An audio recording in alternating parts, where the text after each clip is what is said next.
Good morning.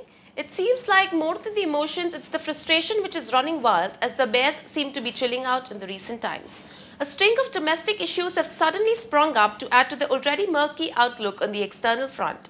But after the reversals of the past few trading sessions, we could be looking at some sort of recovery. The start today should be much better as Asian peers do not seem to be doing too badly. Do not get overbought as the market could remain choppy in the near term. US stocks managed to pull off a late rally, ignoring the sudden spike in treasury yields and concerns about the impact of tax cut on the fiscal deficit. The scene was quite mixed in Europe. For India, the immediate worries are to do with high crude oil prices, selling by FIIs, weakness in banks, and alleged price rigging in a few non-index counters. Watch out for the data on food inflation, which is to be released this afternoon. October IIB report will be out on Friday and is likely to show improvement.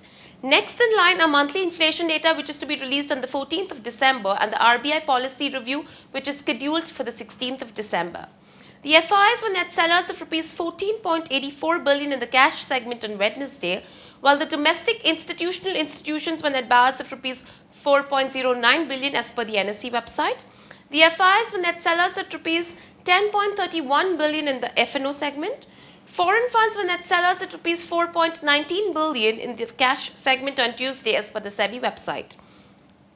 The other news for the day is the government is likely to increase diesel prices shortly on the back of rising crude prices. Tea imports to India dipped nearly by 18% in the first 9 months of the current year. Vehicle sales grew by 17.8% in November.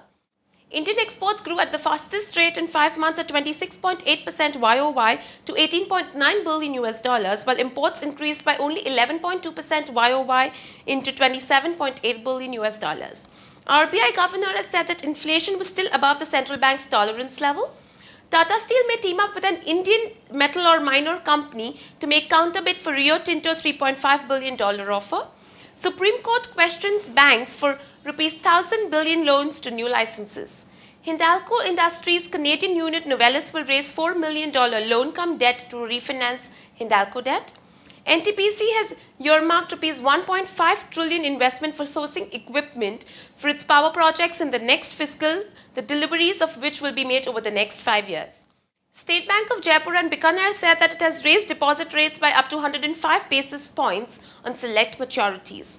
Kotak Mahindra Group's ARC arm, Phoenix ARC, is set to raise a global fund of Rs 3 billion from investors abroad. PE firm Actis is in talks with Isuzu Motors for existing automobile company Swaraj Mazda. SEBI has approved the open offer of Reliance MediaWorks and Inox to buy majority stake in multiplex operator Fame 10 months after being filed. Moving on to the recommendations, the technical calls are a buy on Tata Chemicals. We advise buying the stock above levels of Rs 360 with a stop loss to be maintained at Rs 353 for a target price of Rs 375. And high risk Tata Communication December future. We advise selling Tata Communications December future below Rs 257 with a stop loss to be maintained at Rs 261 for a target price of Rs 249.5.